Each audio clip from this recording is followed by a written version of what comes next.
Hello two family, नमस्ते, प्रणाम, जय माता दी, हर हर महादेव। कैसे हैं आप लोग? उम्मीद करते हैं कि आप लोग बहुत ही अच्छे होंगे, बहुत ही मस्त होंगे। स्वागत है आप सभी का मन्नी मिश्रा के लोकगीत पर। मैं आप सबके बीच एक बहुत ही सुंदर, बहुत ही प्यारा कहरवा नाच गीत लेकर के आई हूँ। तो प्लीज़ आप लोग से रिक्वेस्ट है कि आप लोग मेरे गीत को फॉलो आज कीजिएगा और अपना प्यार दुलार आशीर्वाद इस छोटी सिस्टर को भी दीजिएगा। तो चलिए मैं सुनाती हूँ आप सभी को कहरवा नाच गीत। निहुरी निहुरी हम अंगना बहारी होखी देवर ठाढ़ना, होखी देवर ठाढ़ना। हमरा मुहवा निहार होखी देवर ठाढ़ना, होखी मुहवा निहार होखी देवर ठाढ़ना। निहुरी निहुरी हम अंगना बहारी होखी देवर ठाढ़ना, हमरा मुहवा निहार होखी देवर ठाढ़ना।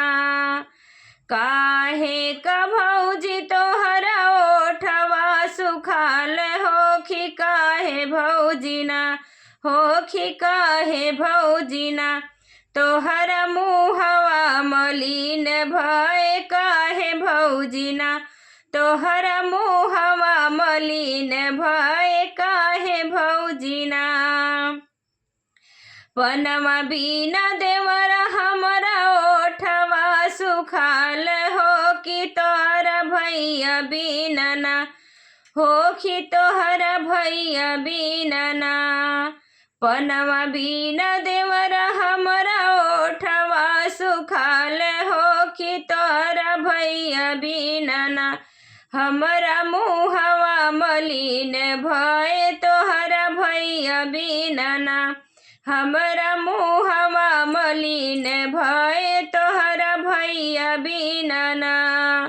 जोड़ा जोड़ा बीरवा, जोड़ा जोड़ा बीरवा तय मंगाऊब हमारी भौजी हो बिसराई देउना, हो बिसराई देउना। जोड़ा जोड़ा बीरवा त मंगाऊब हमारी भौजी हो बिसराई देउना।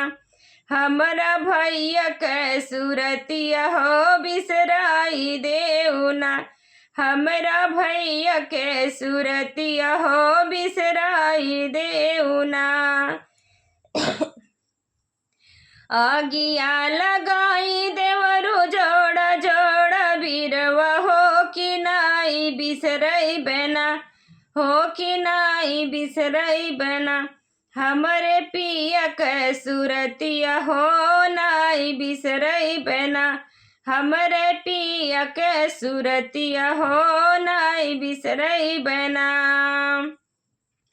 भैया त तोहरा हमरा सोलहो सिंगरवा हो क्यों नहीं बीनना, हो क्यों नहीं बीनना। हमका कुछ नहीं भाव हो क्यों नहीं बीनना, हमका कुछ नहीं भाव हो क्यों नहीं बीनना। देवरा हमारी सुनी रे अटरिया हो क्यों नहीं बीनना, हो क्यों नहीं बीनना। हमारी सुन रे से जरिया हो क्यों नहीं बीनना, हमारी सुनी रे से जरिया हो क्यों नहीं बीनना। हमका कुछ नहीं भाव हो क्यों नहीं बीनना, हमका कुछ नहीं भाव हो क्यों नहीं बीनना। तो ये गीत आप सभी को कैसा लगा प्लीज़ कमेंट बॉक्स में ज़रूर बताइएगा। जय माता दी।